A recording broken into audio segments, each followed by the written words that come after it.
But today I went to a pawn shop and I wanted to go over everything that I found.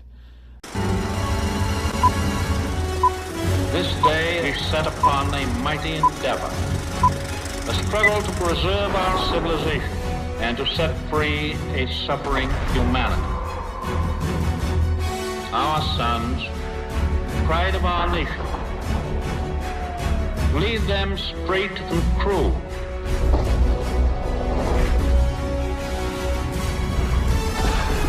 Their road will be long and hard.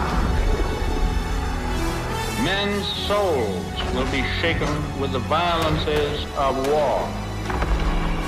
In this hour of great sacrifice, we shall prevail.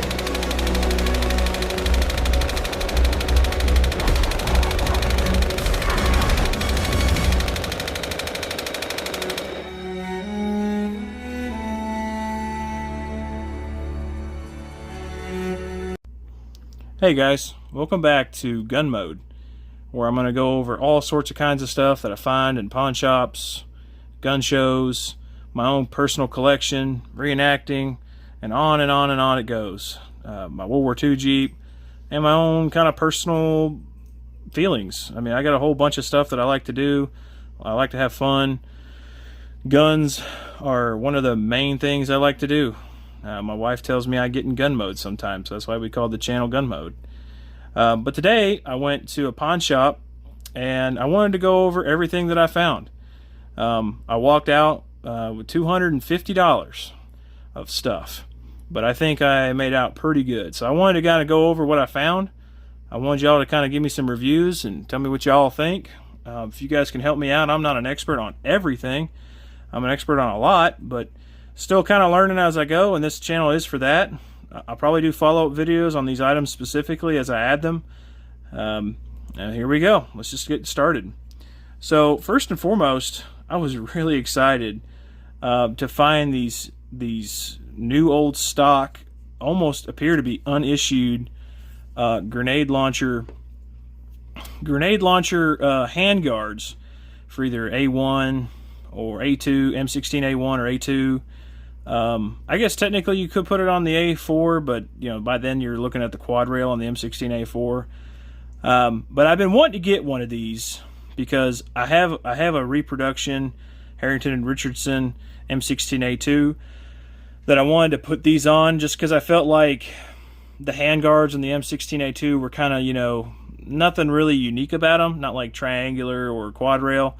So I kind of wanted to go this route with, and then eventually I want to get one of those reproduction M203 grenade launchers, those 37mm ones, and put this on there.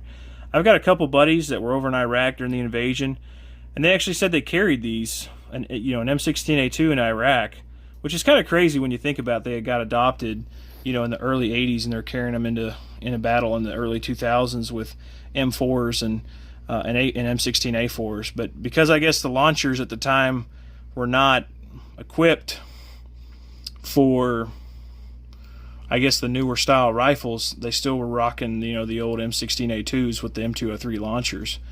If you guys can comment to that or experience that yourself, either in combat or personal use, please let me know. I'd love to hear some more information on that. But this is definitely going on my M16A2. I've got a second one here that I found at the same pawn shop. Specifically going into manufacturing details, I don't know a whole lot how to date these yet. I haven't done a whole lot of research. There is a code here. I don't know if any of y'all would know what that number means, but that is the only date or the only code that well, hold on, we got another one here. I don't know if you guys can see that. Alright, that is 8448322. I'm guessing that is probably just a lot number, and I don't know if any of you guys have access to those lot numbers online somewhere. If you guys have any handguard experts that are listening, this is a 8448377. Looking forward to using that. This one, I believe, has numbers somewhere. So the sight,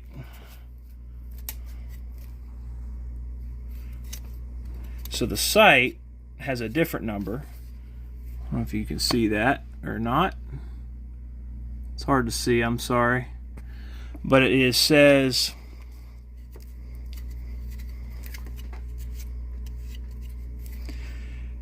(19200-844-8323), manufacturer 62212. That's on the site.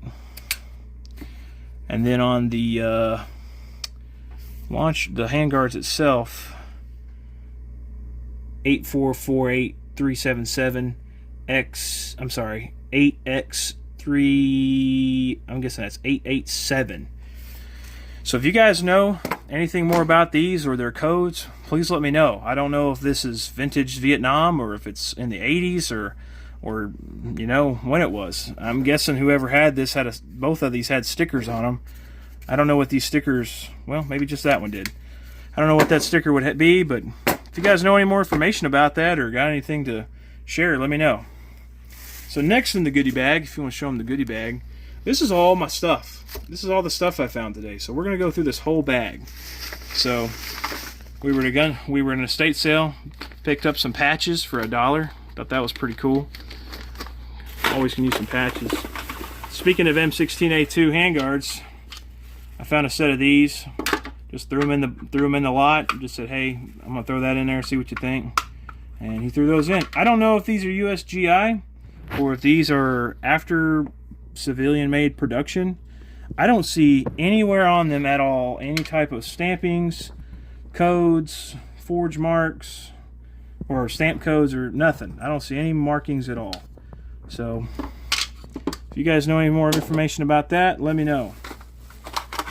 Continuing on with our M16 kind of theme going on right now, and if you guys are waiting for other stuff, I've got tons of other stuff from different areas I'm going to talk about that I found at this pawn shop. I'm just specifically pulling out all the M16 stuff. I picked up a whole bunch of magazines.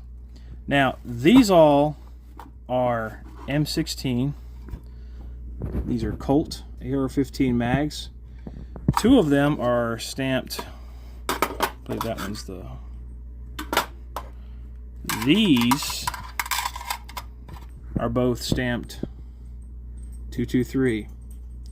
And you can see one's got a little bit more of a darker bluing color and one's more of like a parkerization color. If you guys know any more information about those, what era these would be, I'm guessing these 20s, these 20 rounders are obviously 60s, 70s era. There are no other stamping. Correction, this is a Colt AR-15 mag. It's got an upside down 1 stamped on that. If you know what that means, let me know. Both of these 223 mags, both on the followers, have 62665A stamped on there.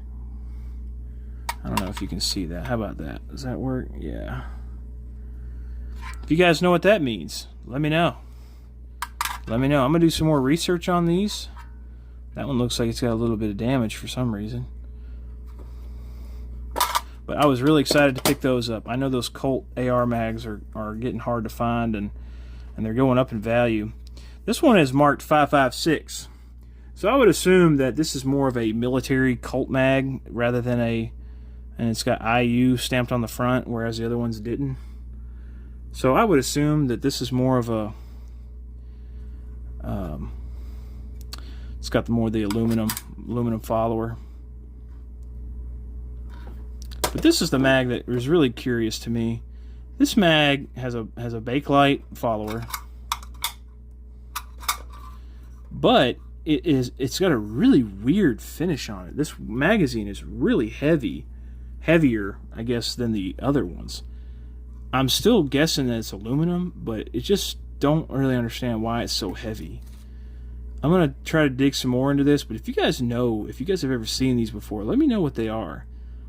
This has almost got like a sparkly, like parkerization, heavy, thick parkerization finish on it. I don't know if that's just some gunsmith's type deal where he just refinished it, or if there's some manufacturer out there. There's absolutely no stamps on it anywhere. So if you guys know anything about this, please let me know. Next up, let's see what we got. This next on the list is pretty cool. This is what's called a seatbelt M16A1 Vietnam era sling. They started producing these. Let me see if I can get that out. They started producing these about 1969. I've been wanting to get one of these because most of the slings you're going to see are more of this web cotton sling style. They started coming out with those even during World War II when they were starting to, I guess, for mass production purposes, they started really reducing the number of leather slings they were putting on the M1s, and they started putting out more of a cotton web sling. But during Korea, Vietnam, the cotton web slings took over. I don't really think the leather slings really survived into that. Maybe here and there, but during Vietnam, I think they realized that, oh man, like cotton web fabric is not really going to do well in these super humid, super wet, swampy environments. So they created the same exact type of sling, but out of this nylon. So I've been really wanting to get one of these for my M16A1 because I think it would just give a different representation of what was actually out there and issued. So I was super excited to get this. I actually pulled this off of an M1 he had on his rack, and I asked him if I could pull it off of there and put it in a lot. So he was like, yeah, sure. So I was excited to get that. This was just a random web tie down that I found in the bag and just threw it in there. Probably going to use that for my Jeep. If you guys like World War II Jeep content, definitely shoot me a like and subscribe. My World War II Jeep is almost fully restored. It's going to be done soon, and I'm going to start posting a whole lot of videos on that. I really thought this was kind of cool. He had a whole bunch of 1911 grips. Here you can see this is stamped 8 and 9. I haven't done a whole lot of research on these. I plan to soon. But as far as I know, these are all World War II. Even if they're not in their post-war, like this one is stamped 1 and 12. If you guys know exactly what era those are, let me know in the comments. This one is Keys. I know Keys, I believe, is Keys is for what Remington Rand put out. So these are 100% wartime. They got 24 and 22 in there. So that was pretty cool. This other thing I found, these I knew from my own research because I had a 1911 that was a Colt. These hollowed out ones, I guess, were very early Colt grips that they put out. And I think over time they realized that there wasn't enough meat in there, and so that's why they switched to more of this reinforced style. So when I saw a tag on there that said, hey, sell it on eBay for $275, I figured it'd be good to go ahead and throw those in the pile. Because some of these things I, probably will flip and, make my money back on. That's kind of what I do. So this next item I want to take a few minutes and talk about. I think you guys will really like this. This is something that's kind of passionate for me. So my grandfather, he was a Baltimore City policeman. He was a Baltimore City policeman for a long time. I think he put in over 26 years. And this was his off-duty gun. And really what was cool is he bought this when he got back from Korea. And he kept this in his car. He carried it off duty when he, I guess, did overtime work. It's a really personal gun, and I'm really glad to have it. I remember as a kid, my grandfather had this, and I know it's dirty because I actually carry this for my everyday carry a lot of times when I go on vacation or stuff. I really enjoy this pistol a lot. And what has always kind of been fascinating to this pistol is this extra little grip that's on here. It's called Tyler's Grip, made in Oklahoma City, and it always just felt good to me. It just gave me that little bit of extra grip, and it just felt really, really, really nice. Well, funny story. I'll tell you a funny story about my grandfather real quick before I get into the actual part. My grandfather, he was pulled over by a highway patrolman one day, and he had this gun in the glove box, and he totally forgot that this gun was in the glove box. And he told me back in them days that the highway patrolman in Maryland used to carry a 32 long Colt pistol with a really long barrel, and he asked for his license and registration and all. And this would have happened probably in the 60s. And he said he reached in the glove box to pull out his registration, and he felt the barrel of that 32 long Colt pistol in the back of his neck.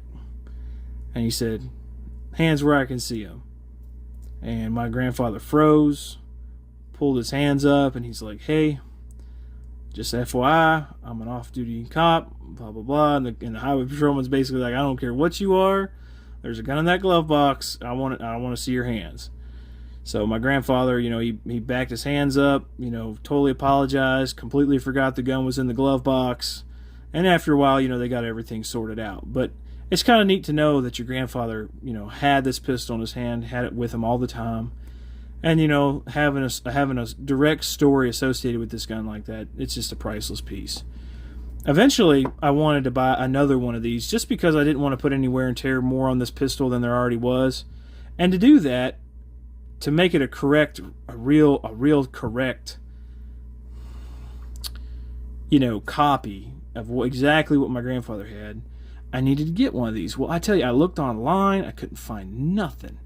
And I was digging around that box in that pawn shop, and lo and behold, I found one.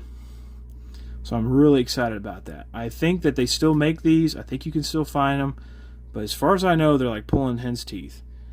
And also, I think they still make them, but I think the only way you can order them is snail mail.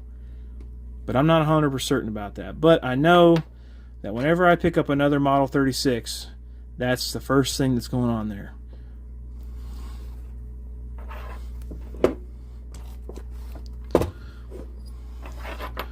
All right. Let's see. Actually, let me load this back up. This is actually... I normally carry a Taurus as my everyday carry just because it's cheap. And if something happens and it gets stolen or my car gets broken into or whatever, if it gets beat up because I put it on or throw it in the car door or whatever, I don't have to worry about it. It's a cheap gun, but it works good. So this has turned more into like a Sunday church kind of gun, as well as like home defense gun. It's very easy, no safety. Pull the trigger, shoot, point in the right direction. My wife knows how to use it. It's pretty nice.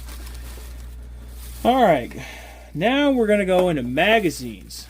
Picked up a whole bunch of magazines. I was really happy to pick up this gun. These magazines. Both blued, both in good condition. I thought this was kind of weird how this follower was kind of rounded out. I've never seen that before. I don't know if that's like a modification that people have done, or if it was manufactured that way. I've always seen it to where the follower was flat, more like this one. So I thought that was kind of different, but when I saw it was stamped Colt 45 Auto, I was like, yep, I'm going to get that. I'm pretty sure during World War II that Colt marked their magazines Colt 45 Auto. You guys can fact check me in the comments on that, but I'm pretty sure that wartime mags were marked Colt 45 Auto. And I think they did it just like how they did. And I think they continued production just like that into the post-war years. This one was not marked anywhere. I looked on the tongue, and here's the thing too. Most of the time, the first thing I do when I see an unmarked mag is I look here at the lip. You guys can always tell a wartime mag generally by there'll be a stamp up there. But the only thing I saw were these two holes in the bottom.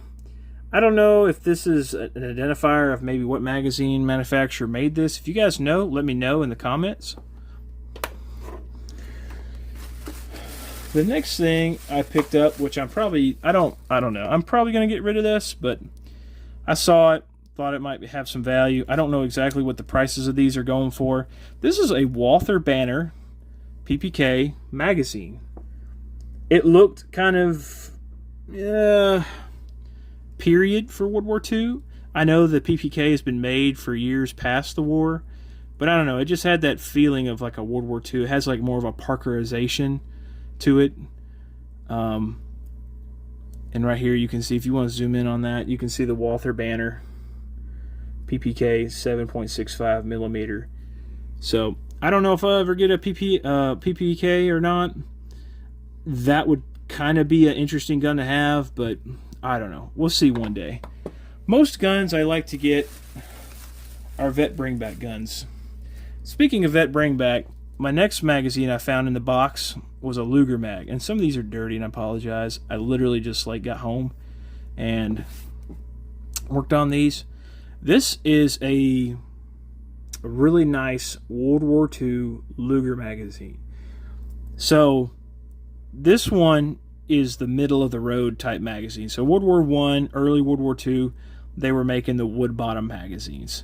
Actually, I don't even think, maybe early 30s they were making wood bottom mags, but pretty much as they started making production, they changed these over to aluminum.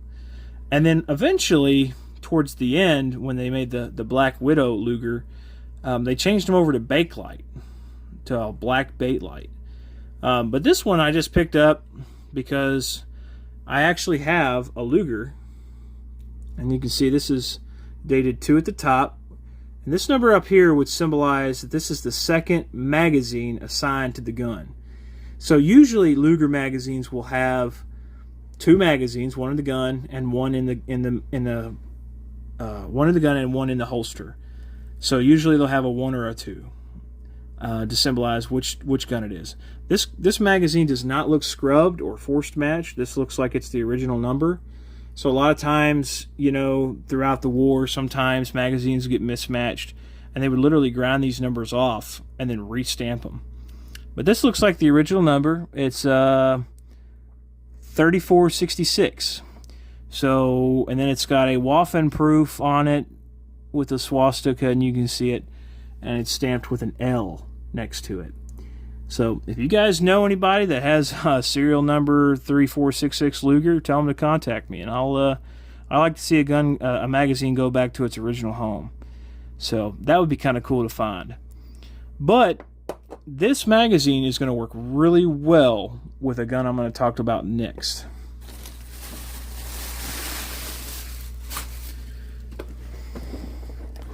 So I am going to do a completely separate video on this, but I kind of wanted to give you guys a sneak peek preview.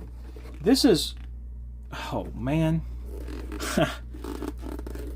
I thought the Luger was, the Luger's in my safe. I apologize, but I will give you guys a sneak peek preview of the empty Luger holster. I'm just kidding.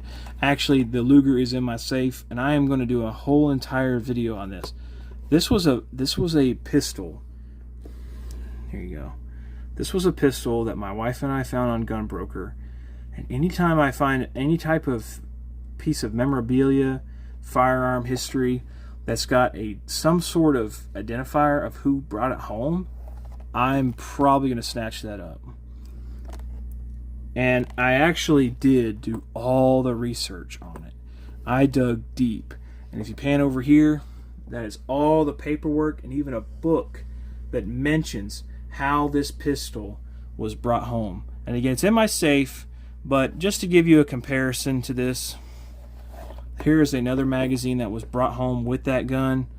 And you can see how this magazine was actually forced matched, because you can see faintly underneath where there was an 8 and other numbers, and then you can see where there's a G and a plus. So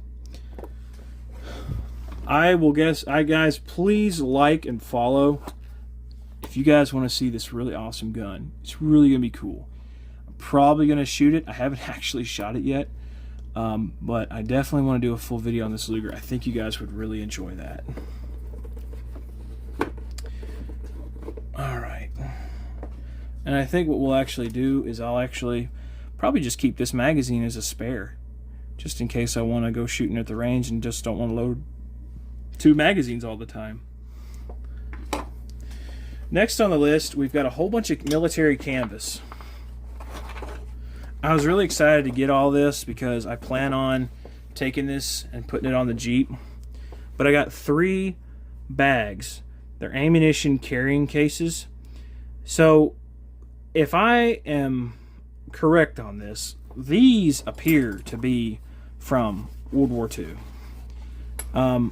More than likely what this is, if I had to, I'm pretty much going to use my World War II intuition and experience. Unfortunately,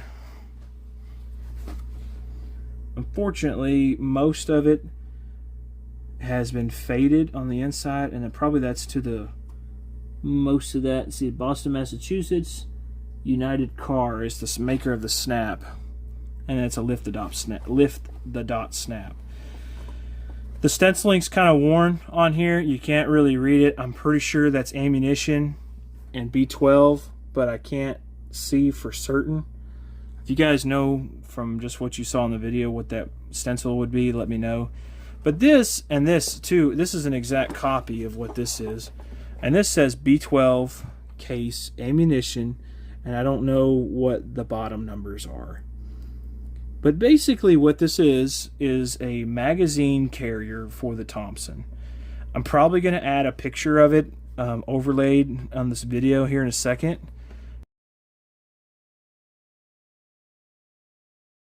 A lot of guys, you'll see pictures of where they carried chest rigs, like where they took magazine pouches and stuff. Well, they created this bag, and this bag just would hold magazines, and I think this is probably will hold a 30 rounder. So thought that was pretty cool. And these have been treated. These 2 have been treated with the mold, I think they call it MDT treatment, just to cut down on the mold and storage stuff. So that way, when these went into long-term storage for World War III, they could still use them. Now this one I thought was pretty cool. This was the first one that caught my eye, and then I started digging. I don't know if you can see that. So that one's dated 1969. And you can say, Alan, well, why are we issuing magazine bags for Thompsons and stuff in 1969? They're not using the Thompson anymore. Well, the reality is that in Vietnam, we were given the ARVN Army, the South Vietnamese Army, grease guns and Thompsons like no tomorrow. I mean, we were giving them every bit of surplus we could, and they needed the same field gear, same web gear that the guys in World War I were carrying, because we were giving them all the World War II guns. So basically, they copied this exactly. I mean, this exact same thing, except instead of making it in World War II, they made it in Vietnam and issued this out. So this is a really cool piece. I mean, side by side, there's no real difference other than I think the webbing, honestly, on this one and the canvas is a little lighter weight. And of course, that could be to the MDT treatment, but I think overall, this one's a heavier duty. But pretty neat to think about how they were still producing web gear for the Vietnamese and South Vietnamese, our UN allies and different people who we were giving surplus to. So last but not least, and if you watch this video so far, I'm going to give you guys a treat. So, what's left in the bag? Well, I found, and you guys, here's the receipt, $276 right there. I don't want you guys to see my number. There we go. So if you guys want to see here, 276 bucks. That's 250 bucks plus taxes, because the government's got to get their cut. This was a magazine that I found. This is a silencer. So M1 carbine mags, I guess in Korea era, I guess World War II, late war, they started coming out with these silencers, and this was to kind of help cut down on the noise of the magazine. And plus, you'd put this on top of the gun, on top of the magazine to kind of keep any gunk or dirt and stuff getting in the magazine.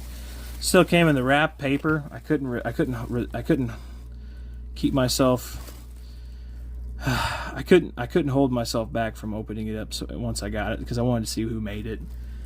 And it's it's upside down, KSG. I don't know if you guys can see that, but that is for Saginaw.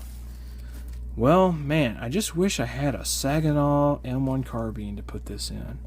Oh, wait, I do. So I have an M1 carbine that I picked up a little while ago at a gun show. I'll move this stuff out of the way. I picked this up on our trip to Kansas. This was probably about 2 weeks ago. We were up there, and I found this modified, if you want to zoom out a little bit, this is a 1919 spare barrel cover that a GI had modified to fit an M1 carbine. So I really like this case. I got it really cheap. It's been done. The MBT treatment's been done on it, so you can see cover gun. Oh, I'm sorry. This is not a spare barrel cover. This is actually the M1919 cover. This was a cover that would cover the whole entire gun. And you can see how it had that treatment done in February of 1954.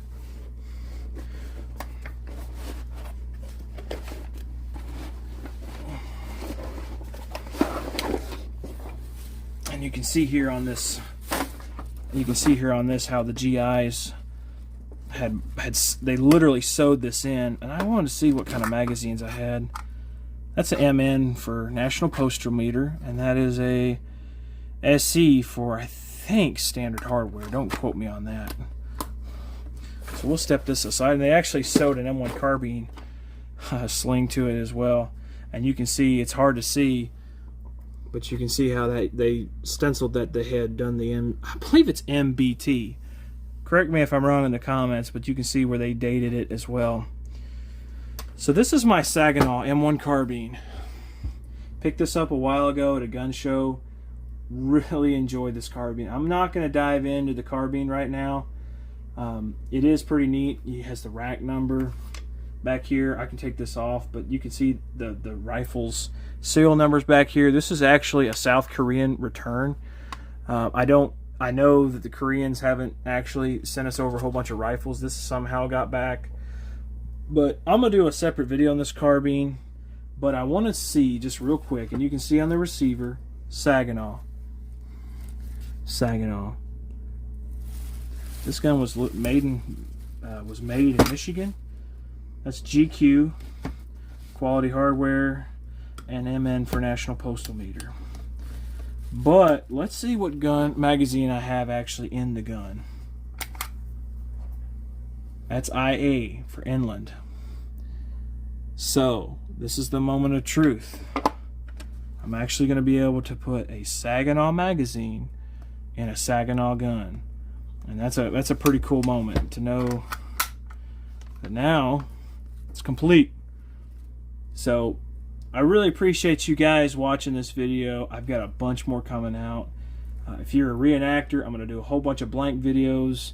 If you're a gun enthusiast or a military gun enthusiast, I'm going to do a whole bunch of videos on military firearms.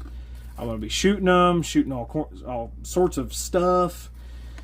You name it in the comments, and we'll probably do it. So I'm probably going to do a bunch of videos of what I find at estate sales, pawn shops, all sorts of kinds of stuff. So if you like that kind of stuff, and you know, basically this is going to be a channel of my interests and what I'm interested in, and what I like to buy and what I like to flip, and the stuff I can find that other people just would look over and not even see. So if you like that kind of stuff, shoot me a like, share my videos to other people, tell them to check me out. If you guys like different stuff, just let me know what you guys like or what you'd like to see, and I can go that route. So this is a fairly new channel, just trying it out. Thought you guys might like it. Thanks.